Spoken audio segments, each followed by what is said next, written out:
50 feet भी चलने को तैयार नहीं थे एक संत के रूप में, जमीन पर रथ समेत नहाना चाहते थे, तो ये तो कम से कम तीर्थराज प्रयाग जी को ये स्वीकार्य नहीं था। एक प्रश्न है।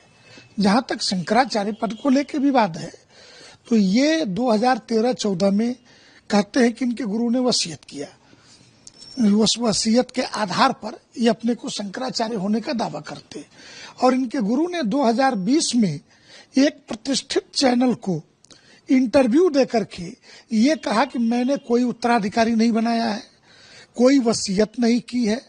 तो प्रश्न उठता है, या तो गुरु झूठ बोल रहे थे या चेला झूठ बोल रहा है।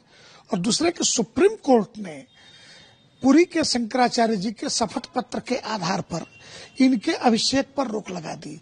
अब ये नया तर्क वकीलों के माध्यम से गढ़ते हुए पाए जाते हैं कि 15 अक्टूबर को जो रोक लगी तो मेरा उसके पहले हो गया था।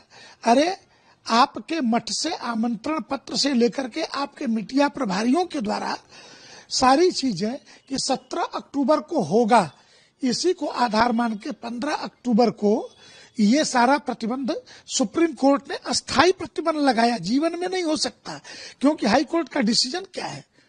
स्वरूपानंद वर्सेस स्वामी वासुदेवानंद सरस्वती के केस में हाई कोर्ट का वर्जन है Swaroopanand is illegal but Swami Vasudevanand Saraswati ई कैंपिटेंट। ये एक जज कह रहा है, दूसरा जज कह रहा है कैंपिटेंट भी है और शंकराचार्य भी है। तो और ये विषय जो आज कह रहे हैं कि कोर्ट कौन होता है बताने वाला कि शंकराचार्य कौन होगा, तो ये मुकदमा याद रखिए आपके गुरु स्वामी स्वरूपानंद जी ही कोर्ट में लेकर के गए हैं।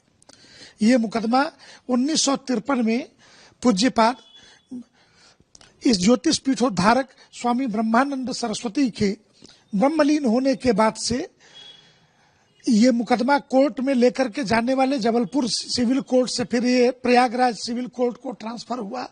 पूज्य शांतानंद जी, ब्रह्मानंद जी के उत्तराधिकारी शांतानंद जी के बाद विष्णु देवानंद जी, और वर्तमान में गद्दी पर स्वामी वासुदेवानंद सरस्वती जी विराजित हैं। और सुप्रीम कोर्ट से में ये केस पेंडिंग है, और सुप्रीम कोर्ट के द्वारा आपके अभिषेक पर पूर्णतया प्रतिबंध है।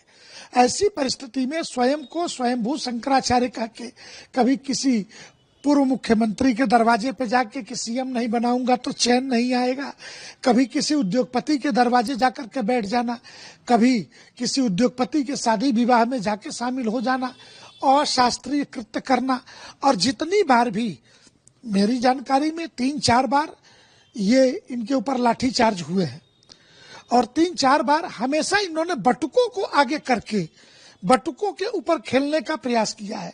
तो आप अपने यहाँ गुरुकुल चलाते हैं या अपने सुरक्षा कवच के लिए निरीह बटुकों का प्रयोग करते हैं, इस्तेमाल शब्द उर्दू का है वो करते हैं, ये तो आपको बताना पड़ेगा। और जहां तक प्रश्न है कोर्ट का, तो सुप्रीम कोर्ट से आप पर प्रतिबंध है, आप शंकराचार्य नहीं हैं। CEN न्यूज देश प्रदेश की ताजा तरीन खबरों के लिए CEN न्यूज को सब्सक्राइब करें और रहें पल पल की खबर से हर पल बाखबर।